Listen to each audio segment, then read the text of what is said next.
그러므로 내가 너희에게 이르노니 목숨을 위하여 무엇을 먹을까? 무엇을 마실까? 몸을 위하여 무엇을 입을까? 염려하지 말라.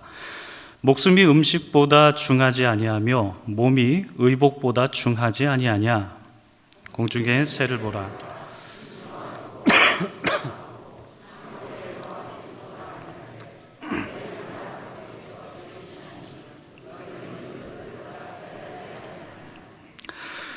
너희 중에 누가 염려함으로 그 키를 한 자라도 더 할 수 있겠느냐? 너희가 들의 백합화가 어떻게 자라는가 생각하여 보라. 수고도 아니하고 길쌈도 아니하느니라. 그러나 내가 너희에게 말하노니 솔로몬의 모든 영광으로도 입은 것이 이 꽃 하나만 갖지 못하였느니라. 오늘 있다가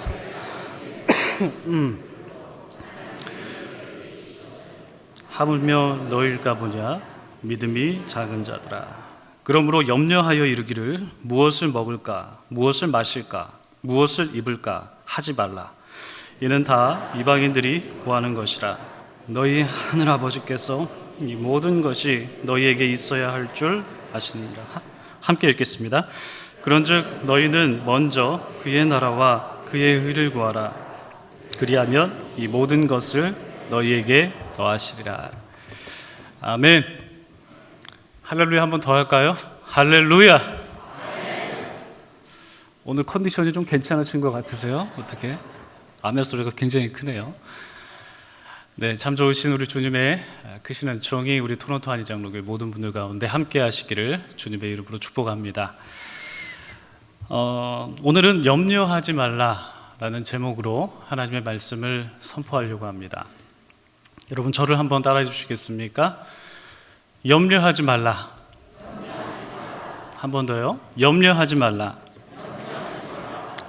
네, 감사합니다. 여러분들께서 저를 보고 염려하지 말라라고 명령을 해주셨으니까 제가 순종하도록 하겠습니다. 염려하지 않겠습니다. 자, 그럼 이제 전후 좌우에 계신 분들, 앞뒤 이제 옆에 계신 분들하고 이렇게 인사하셨으면 좋겠습니다. 염려하지 말라고 말씀을 해주시는데 옆에 계신 분들에게는 명령은 하지 마시고요. 권유하듯이 친절하게 염려하지 마세요. 이렇게 한번 인사 한번 나눠주시겠습니까? 염려하지 마세요.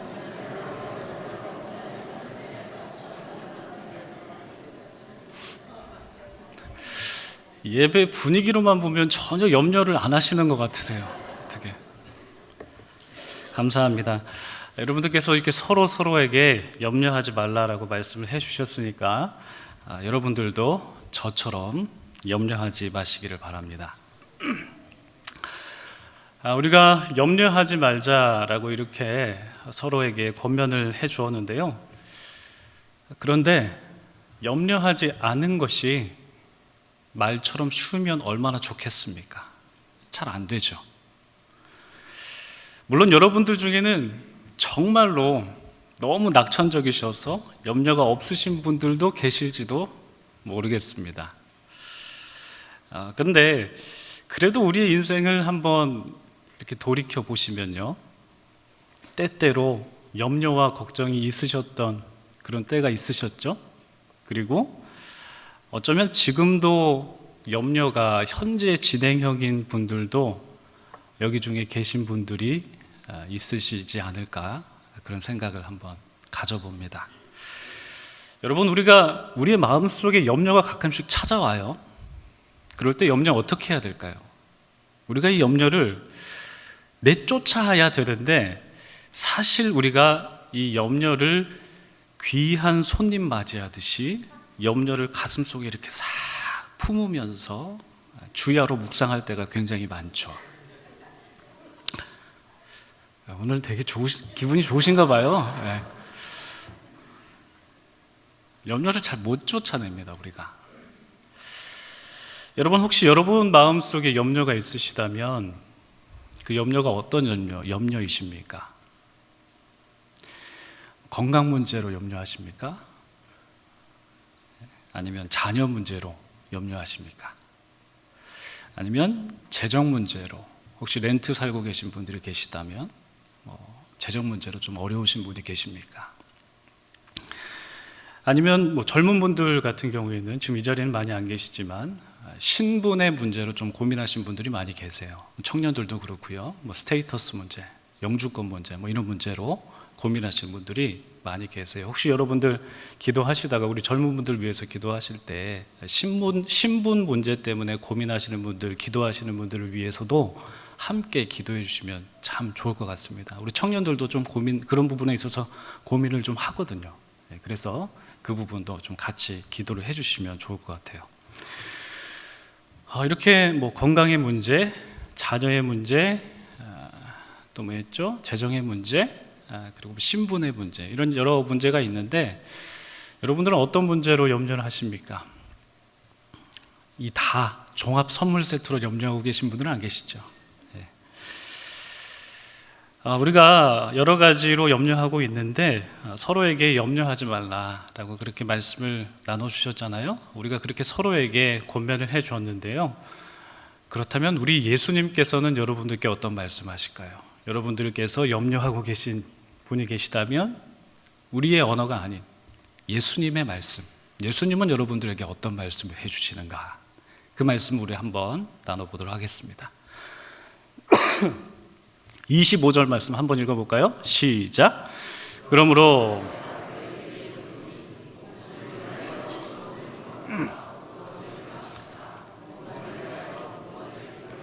염려하지 말라. 목숨이 음식보다 중하지 아니하며 몸이 의복보다 중하지 아니하며. 예수님은 우리가 서로에게 권면했던 것처럼 염려하지 말라 이렇게 말씀해 주시죠. 목숨을 위하여 무엇을 먹을까, 무엇을 마실까, 무엇을 입을까, 몸을 위하여 무엇을 입을까 염려하지 말라 이렇게 말씀을 해 주셨습니다. 예수님께서 이렇게 염려하지 말라라고 말씀하신 이유가 무엇일까요? 바로 목숨이 음식보다 중요하고 몸이 옷보다 중요하기 때문에.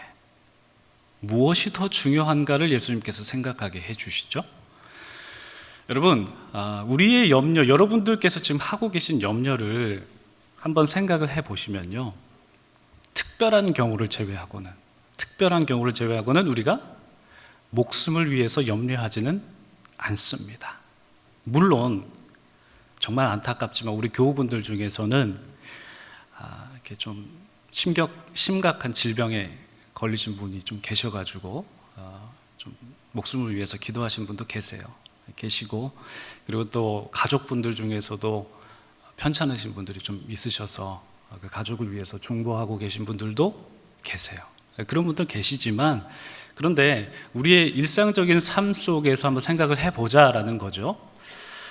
우리가 일상을 살아가면서 무엇을 먹을까, 무엇을 마실까, 무엇을 입을까와 같은 것들을 염려합니다. 현실을 살아가면서 필요한 것들, 그런 것들이 부족할 때, 결핍을 느낄 때 우리는 그것 때문에 염려를 하죠. 예수님의 말씀대로 생각을 해보면 우리는 더 중요한 것을 염려하기보다 덜 중요한 것을 염려하면서 살아간다는 거예요. 예수님 말씀이 그 말씀이지 않습니까? 목숨이 음식보다 중하지 아니하고, 중하다는 거죠. 목숨이 음식보다 중하고 몸이 의복보다 중하지 아니하더냐, 중요하다는 거지 않습니까? 그런데 우리는 무엇을 먹을까, 마실까, 입을까를 덜 중요한 것을 고민하고 염려한다는 거예요.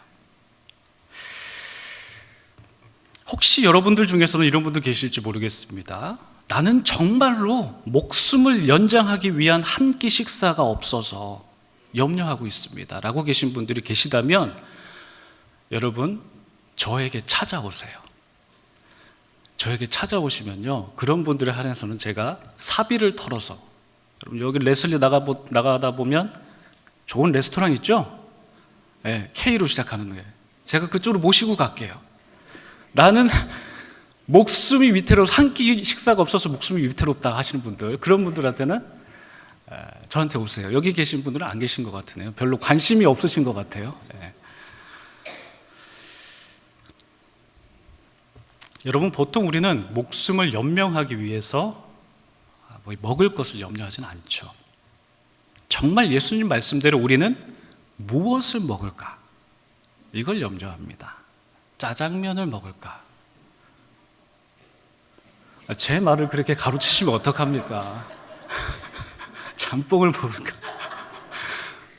볶음밥을 먹을까? 김치찌개를 먹을까?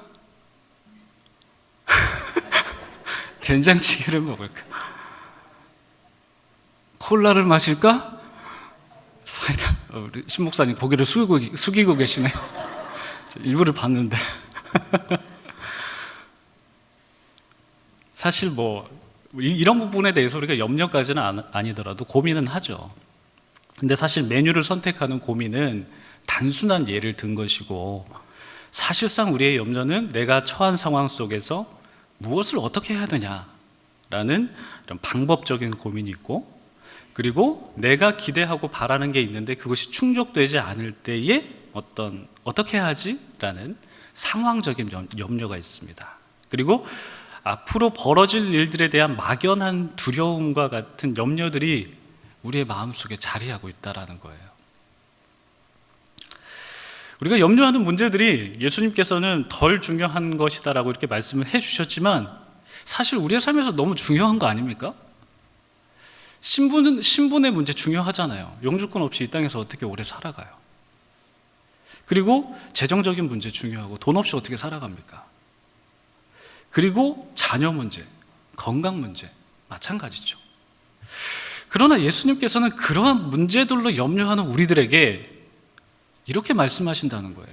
너희들은 덜 중요한 것을 놓고 염려하는구나 라고 말이죠. 중요하지 않다라는 게 아닙니다. 중요해요. 그렇지만 예수님께서는 덜 중요하다라고 이렇게 말씀하시고, 염려하는 우리의 인생 속에서 무엇이 더 중요한지를 오늘 말씀 속에서 말씀해 주고 계세요. 여러분, 오늘 그 말씀을 좀 나눠보려고 하는데, 염려하는 우리의 인생 속에서 예수님께서는 어떤 말씀을 해 주시는지 오늘 본문 안에서 우리 한 3가지 정도 요약해서 말씀을 드리도록 하겠습니다. 적으셔도 괜찮아요. 첫 번째, 예수님의 말씀, 아주 중요한 말씀입니다. 무엇이냐면, 너머를 바라보는 시선을 가져라. 같이 한번 읽어볼까요? 너머를 바라보는 시선을 가지라. 시선을 가지라. 다 같이 26절 말씀 읽어보도록 하겠습니다. 시작. 공중의 새를 보라.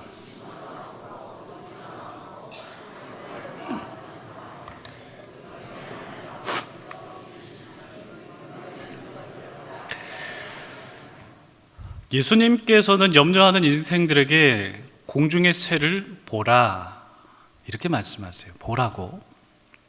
그래서 그 새가 심지도 않고 거두지도 않고 창고에 모아들이지도 않는데 하나님께서 그것들을 기르지 않느냐, 이런 말씀을 해주시죠. 그런데 여러분, 예수님께서는 이 공중의 새를 보라라고 말씀하시면서 단순히 그 새를 육안으로만 바라보라라고 말씀하시지 않으세요. 그 새 너머에서 그 새를 기르시는 하나님을 보라라고 말씀하시는 것이죠.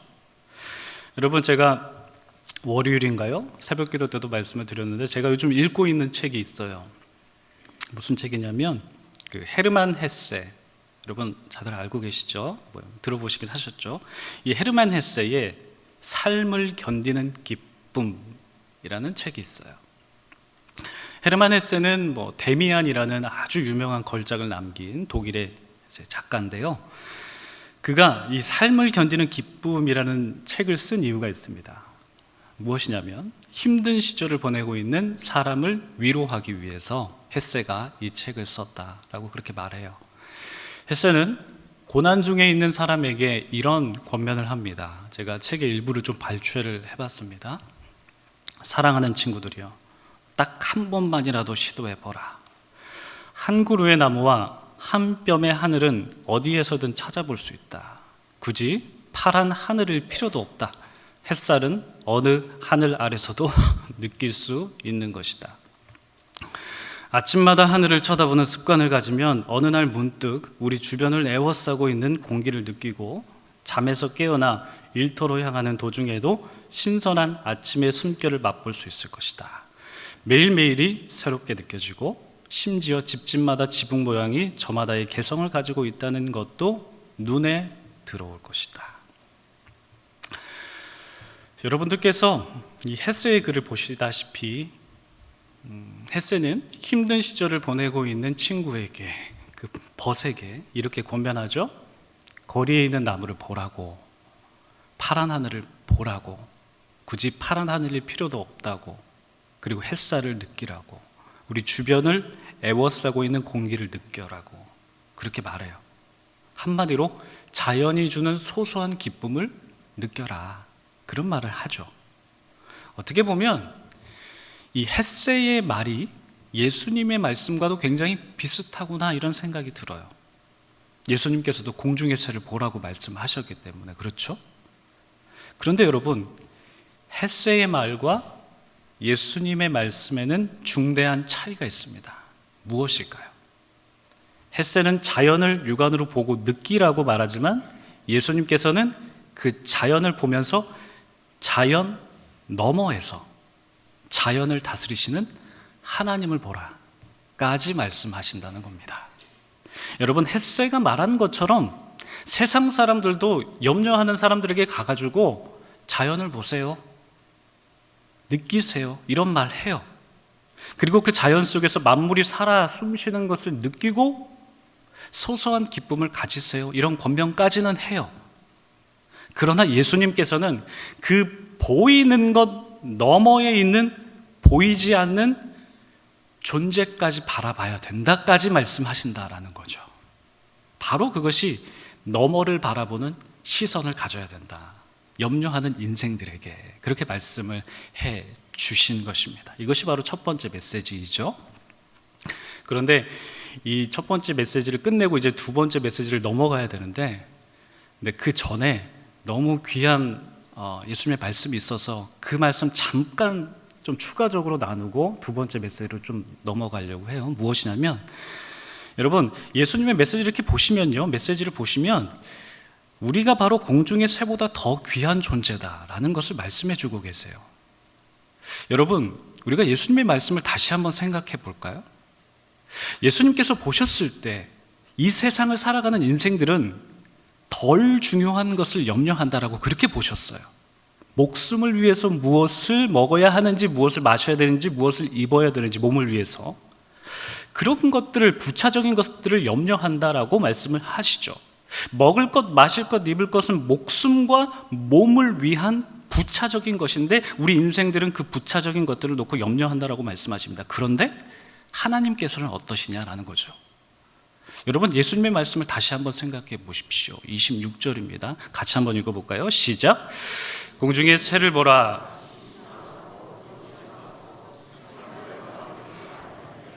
너희 하늘 아버지께서 기르시나니 너희는 이것들보다 귀하지 않느냐.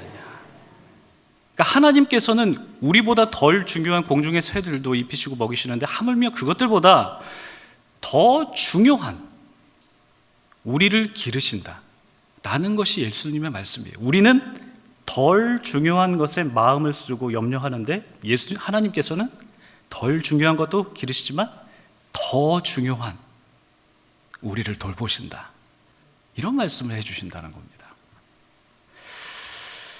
그 더 중요한 존재가 누굽니까? 누굽니까? 맞아요. 우리 권사님, 장로님, 집사님, 성도님, 저와 여러분들입니다. 믿으십니까? 여러분, 여러분들께서 사시면서 여기저기서 여러 일들도 하셨고 지금도 하시고 계시고 하시다 보면 이런저런 어려움들이 있으셨고 또 있으시죠. 지금도 마찬가지겠지만 그러다 보면 이 걱정 저 걱정 염려가 됩니다. 또한 우리가 이제 교회 공동체로 모였으니까 교회 안에서도 마찬가지예요. 교회 일을 하시다 보면요, 이런저런 일로 염려가 되죠. 미래가 걱정되기도 하고 현실의 어떤 사역 때문에 걱정되기도 하고 그런 염려가 될 때가 있어요. 여러분께서 염려하시면서 감당하시는 교회 사역이라는 것이 참 교회에서 중요한 일이에요. 하나님께서도 여러분들이 감당하시는 교회 사역들 굉장히 귀하게 생각하고 계세요. 당신의 아들을 십자가에 달리게 하시면서까지 세우신 교회의 일이니까 당연히 하나님도 귀하게 생각하시죠. 그런데 여러분, 하나님께서는 우리들이 염려하는 교회 사역과 여러분들 중에 무엇을 더 중요하게 생각하실까요? 여러분들이 염려하시면서 수고하시는 그 교회 사역과 여러분 존재가 있는데 그 둘 중에 하나님은 무엇을 더 중요하게 여기실까요? 여러분 자체입니다. 여러분 존재입니다. 여러분들이 염려하시고 교회를 위해서 마음 쓰시고 수고하시는 그런 것도 굉장히 중요하지만 하나님에게 있어서는 그것도 중요하시겠지만 그것을 감당하시는 여러분 자체가 더 중요하다라고 말씀하시는 거예요. 예수님께서. 여러분, 우리 26절 하반절 말씀만 떼서 다 같이 한번 읽어볼까요? 시작. 너희는 이것들보다 귀하지 아니하냐. 너희는 이것들보다 귀하지 않느냐? 여러분들께서 교회 사역하시면서 힘드실 수 있습니다. 염려가 되실 수도 있습니다. 비단 교회일 뿐만 아니라 여러분들의 가정과 직장에서 이런 것들 저런 것들을 염려하실 때가 있으실 텐데 하나님은 염려하는 그것들보다 바로 여러분 자체를 더 귀하게 여기신다라는 이 말씀을 꼭 전해드리고 싶었습니다. 그게 바로 예수님의 말씀이고 하나님께서 여러분들을 사랑하신다는 증거이기 때문에 그렇습니다. 자, 첫 번째 말씀, 너머를 바라보는 시선을 가지라 라고 말씀을 드리면서 그 곁다리라는 표현이 좀 그러네요. 그 곁에 있는 또 다른 말씀을 나눠봤고 이제 두 번째 가르침을 우리가 좀 나눠보도록 할 텐데 염려로 가득한 우리의 인생에서 예수님께서 하시는 두 번째 말씀 무엇일까요? 바로 너머에 계신 하나님을 믿으라. 이것을 말씀해 주십니다. 자, 따라해 보실까요? 너머에 계신 하나님을 믿으라. 다 같이 28절에서 30절까지 말씀 같이 읽겠습니다. 시작. 또 너희가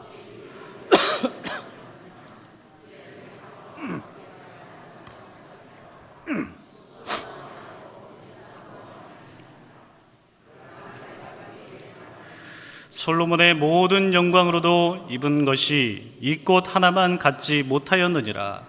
오늘 있다가 내일 아궁이에 던져지는 들풀도 하나님이 이렇게 입히시거든 하물며 너희일까 보냐 믿음이 작은 자들아. 예수님께서는 염려하는 인생들에게 들의 백합화가 어떻게 자라는지를 한번 생각해봐라 그렇게 말씀을 하시죠. 들의 백합화가 어떻게 자랍니까? 옷을 지어서 그렇게 옷을 짓고 입으면서 자랍니까? 그것을 위해서 어떤 수고를 감당합니까? 그렇지 않죠? 아무 일도 하지 않지만 하나님께서 그것을 입히시지 않느냐라고 말씀하십니다. 그 백합화의 자연스러움이 얼마나 아름다운지 솔로몬의 모든 영광으로도 비할 수가 없다라고 말씀하시죠. 여러분, 예수님의 말씀 이렇게 언뜻 좀 보면요, 예수님께서 무위를 추구하시는 도인처럼 느껴지지 않으십니까? 무위라는 말이 무슨 뜻입니까? 꾸밈이 없다라는 뜻이거든요. 중국의 노자라는 철학자가 있어요. 이 노자라는 철학자는 꾸밈이 없는 상태가 가장 자연스럽고 선한 상태다라고 그렇게 주장을 합니다. 그래서 노자 철학의 핵심이 바로 무위자연이죠. 꾸밈이 없고 자연 그대로의 상태가 가장 아름답다라는 것입니다. 제가 잘은 모르겠지만 최근에 그 젊은 여성들 사이에서 화장을 안 하는 기법이 유행이었다고 하더라고요. 굳이 그런 유행을 만들 필요가 있었을까? 이런 생각이 들지만 아무튼 자연 그대로의 상태의 아름다움을 추구하는 것이 바로 무위의 삶이다라는 것이죠. 여러분, 어떻게 보면 예수님의 말씀도 무의의 삶을 살라라는 그런 가르침으로 보일 수도 있을 것 같아요. 왜냐하면 들의 백합화의 자연스러움이 솔로몬의 잘 짜여진 화려한 의복보다 더 아름답다라고 말씀하시니까 무의의 삶을 살라는 건가라고 느껴질 수 있죠. 그러나 예수님은 단순히 삶의 자연스러움이 아름답다라고 예찬하시는 것에 그치지 않습니다. 예수님의 말씀은 하나님께서 오늘 있다가 내일 아궁이에 들어가는 그 들풀도 입히시는데 그 백합화까지 입히시는데 하물며 그것들보다 더 중요한 너희를 입히시지 않겠느냐, 그 말씀을 하시는 거죠. 그러면서 하시는 말씀이 무슨 말씀이었습니까? 믿음이 작은 자들아, 믿음에 대해서 말씀하세요. 즉 예수님의 말씀은 하나님께서 너희를 입히신다라는 그 믿음을 가져라라는 그런 명령인 것이죠. 너머에 계신 하나님을 믿으라, 그 믿음을 말씀하세요. 여러분, 우리는 앞서 공중의 새를 보면서 그거 너머에 계신 하나님을 바라봐야 된다라는 말씀을 나누었는데요, 어떻게 보면 하나님을 믿으라라는 이 두 번째 메시지도 첫 번째 말씀과 다르지 않다라고 생각이 되실 수도 여러분 있습니다. 그러나 여러분, 하나님을 바라보는 것과 하나님을 믿는 것에는 약간 다를 수 있습니다. 하나님을 바라본다라는 것은 그분의 존재를 우리가 인식하고 삶의 방향을 그분께 맞춰야 된다는 그 방향성으로 볼 수 있겠지만, 믿는다는 것은 바라보는 것 이상의 의미를 담고 있습니다. 여러분, 믿는다는 게 뭘까요? 우리가 보통 믿음을 무엇을 신뢰하는 마음의 상태라고 생각합니다. 마음의 상태. 물론 틀린 말이 아닙니다. 하나님이 존재한다는 것을 믿는 것도 결국은 마음의 확신이니까요. 그런데 믿음이라는 것이 단순히 내적인 확신만은 의미하는 것만은 아닙니다. 여러분, 믿음이라는 말을 히브리어로 보면 에무나라고 합니다. 이 에무나라는 말은 아만이라는 말에서 파생이 됐는데, 아마 예전에 신 목사님께서 해주셨던 것으로 제가 기억이 납니다. 이 아만이라는 말에서 에무나라는 믿음이라는 말이 파생이 됐는데, 이 아만은 동사입니다. 어떤 뜻을 갖고 있냐면 성실하다, 신실하다, 견고하다, 확신하다, 끊임없다 등으로 해석이 됩니다. 이 아만에서 파생된 말이 우리가 자주 사용하는 할렐루야, 아멘입니다. 아멘이라는 뜻이 그 말씀대로 이루어진다라는 것을 믿는 말이지 않겠습니까? 성실하신 하나님의 속성이 담겨있는 말이 아까 그 아만이고, 그 아만에서 파생된 말이 믿음이라고 번역된 에무나입니다. 따라서 믿음이라고 번역되는 에무나는 성실함, 신실함으로도 번역이 됩니다. 대표적인 예로 시편 37편 3절 말씀입니다. 제가 한번 읽어보죠. 여호와를 의뢰하여 선을 행하라, 땅에 거하여 그의 성실, 에무나입니다. 믿음으로 번역되는 에무나. 근데 성실로 번역이 됐죠. 성실로 식물을 삼을지어다. 그러니까 시편 기자는 하나님의 성실을 식물로 삼으라라고 말씀하는데, 이 구절을 새 번역에서는 이렇게 번역합니다. 비교를 해보려고 두 가지 말씀을 준비를 해봤는데, 위에 구절은 개역 개정이고 좀 전에 읽은 거예요. 그리고 밑에 구절은 새 번역입니다. 제가 새 번역 한번 읽어보도록 하죠. 주님만 의지하고 선을 행하여라. 이 땅에서 사는 동안 성실히 살아라. 이 성실히 살아라는 말이 믿음으로 살아라, 이런 말이에요. 말씀을 보셨다시피 믿음이라는 것은 내적인 확신을 의미하는 것에만 그치는 게 아니라 성실한 삶과도 맞닿아 있다는 겁니다. 다시 말해서 우리가 하나님을 믿는다라고 할 때 하나님께서 나를 돌보시고 나를 지키시는 그분을 신뢰하면서 주어진 일을 성실하게 감당하라는 의미까지 확장된다는 것입니다. 즉 염려에 휩싸이지 말고 나에게 맡겨진 일을 최선을 다해서 성실하게 살아가는 것이 믿음 있는 삶이다라는 것이죠. 따라서 믿음이 없다라는 것은 현재 나의 삶에 소홀하면서 염려만 하고 있다라는 거예요. 믿음이 없는 게. 이거 어떡하지 저거 어떡하지 염려만 하고 해야 될 건 안 해요. 그게 바로 믿음이 없는 상태라는 것입니다. 믿음을 가지라는 말은 그러한 염려를 내려놓고 내가 지금 무엇을 해야 되는지 현재의 삶에 최선을 다해서 살아가라. 이게 바로 믿음을 가지라라는 예수님의 말씀이죠. 이게 바로 두 번째입니다. 너머에 계신 하나님을 믿으라. 믿는다는 것은 하나님께서 나를 돌보신다는 것을 믿고 내 삶 속에서 최선을 다하는 것. 이게 두 번째 메시지입니다. 자, 그렇다면 마지막입니다.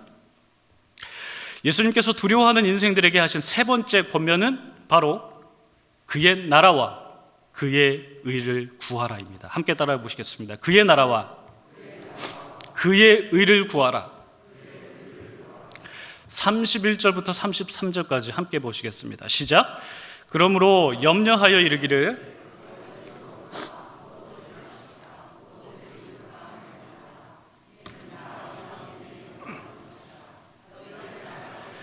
이 모든 것이 너희에게 있어야 할 줄 아시느니라. 그런즉 너희는 먼저 그의 나라와 그의 의를 구하라.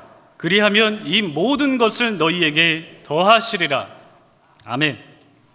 예수님께서는 가장 먼저 구해야 하는 것들을 말씀해 주셨는데 그것이 바로 그의 나라와 그의 의다라고 말씀하십니다. 여기서 그의 나라가 무엇이냐면 하나님의 통치를 의미합니다. 하나님의 다스림을 의미하죠. 그렇다면 그의 의가 무엇일까요?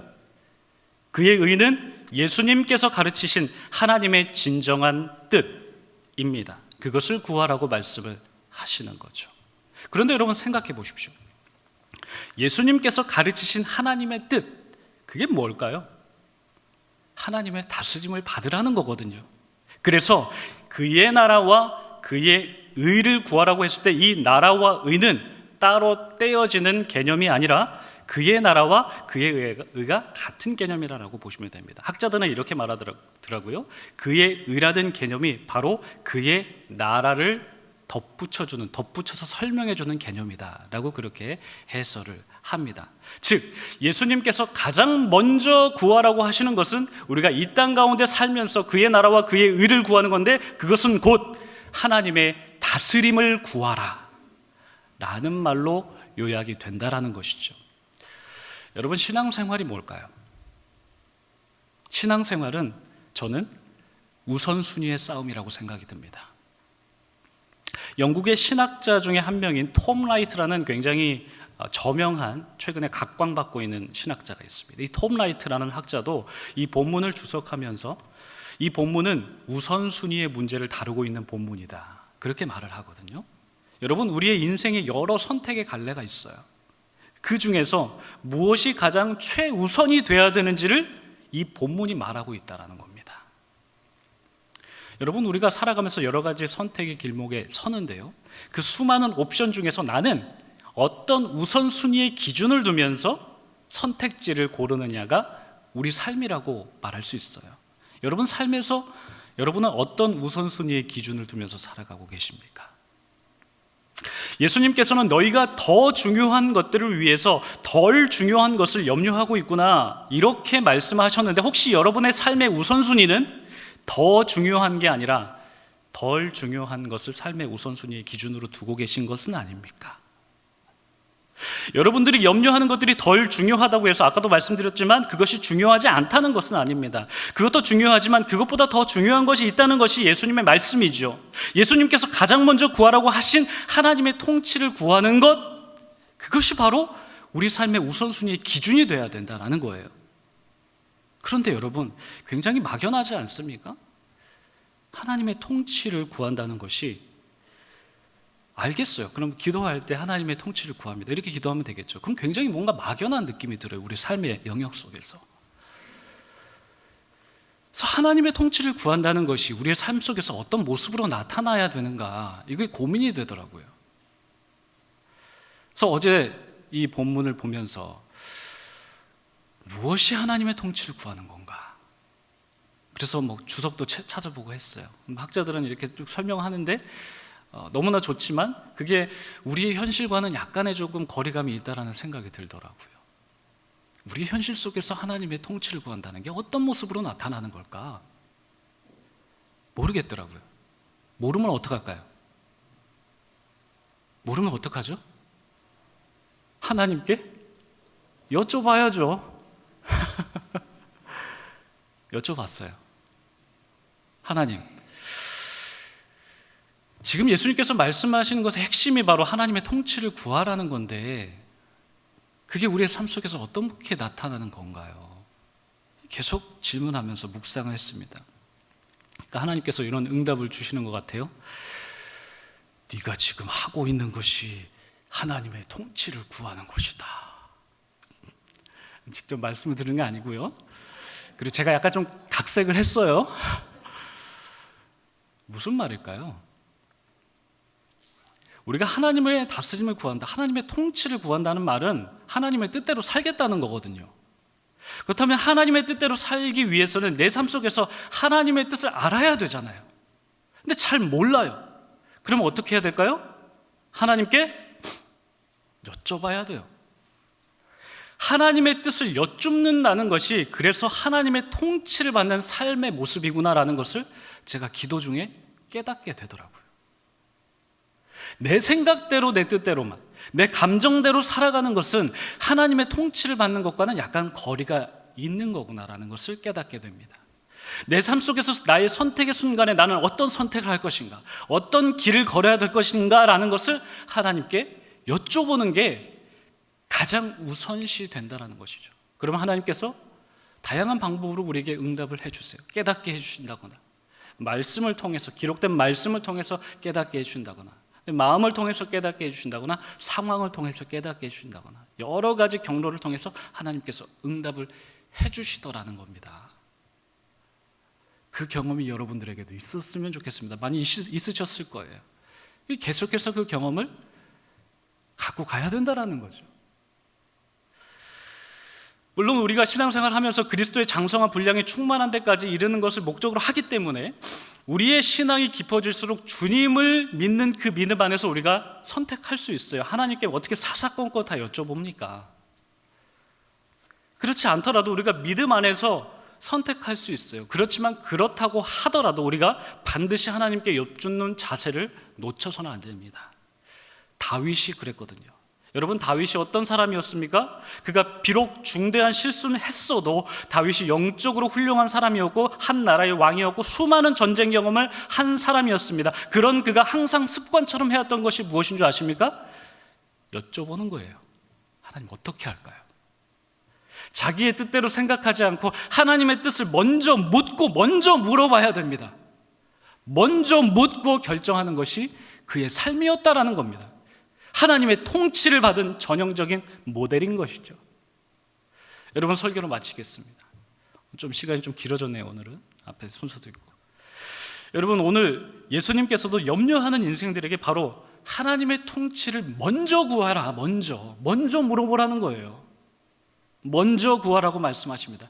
그것이 가장 중요한 거다라고 말씀하시죠. 그렇게 하나님의 통치를 구한다면 하나님께서 우리가 염려하는 것들을 더 해주신다. 믿으십니까? 즉 먹는 것, 마실 것, 입을 것, 다시 말해서 보다 덜 중요한 것들을 우리를 염려하면서 살아가는데 우리가 더 중요한 것들을 먼저 구한다면 그 덜 중요한 것들을 우리에게 곁들여서 주시겠다라고 그렇게 약속을 해주신다는 거죠. 여러분, 예수님의 약속을 믿으십시오. 그 약속을 믿으시면서 매일매일 하나님의 통치를 구하십시오. 먼저 여쭤보십시오. 그리고 성실하게 하루하루 살아가십시오. 여러분, 눈에 보이는 것 너머에서 하나님의 통치와 다스림이 있다는 것을 기억하십시오. 하나님은 살아계십니다. 하나님은 우리의 삶을 보호하시고 다스리시고 우리를 먹이시고 입히시는 좋은 분이십니다. 그 하나님을 믿고 염려하지 말고 살아가십시오. 옆에 있는 분들에게 이렇게 주님의 말씀을 대언하십시오. 이제는 명령조로 말씀하셔도 좋습니다. 염려하지 말라. 염려하지 말라. 기도하겠습니다. 참 좋으신 하나님, 염려하지 않겠습니다. 하나님의 뜻을 먼저 구하겠습니다. 우리가 우선순위를 잘 분별할 수 있게 도와주시고 주어진 삶을 성실하게 살아갈 수 있도록 도와주시고 또한 우리 눈에 보이는 건 너머에 계신 하나님을 인식하면서 살아갈 수 있도록 도와주시옵소서. 예수님의 이름으로 기도드립니다.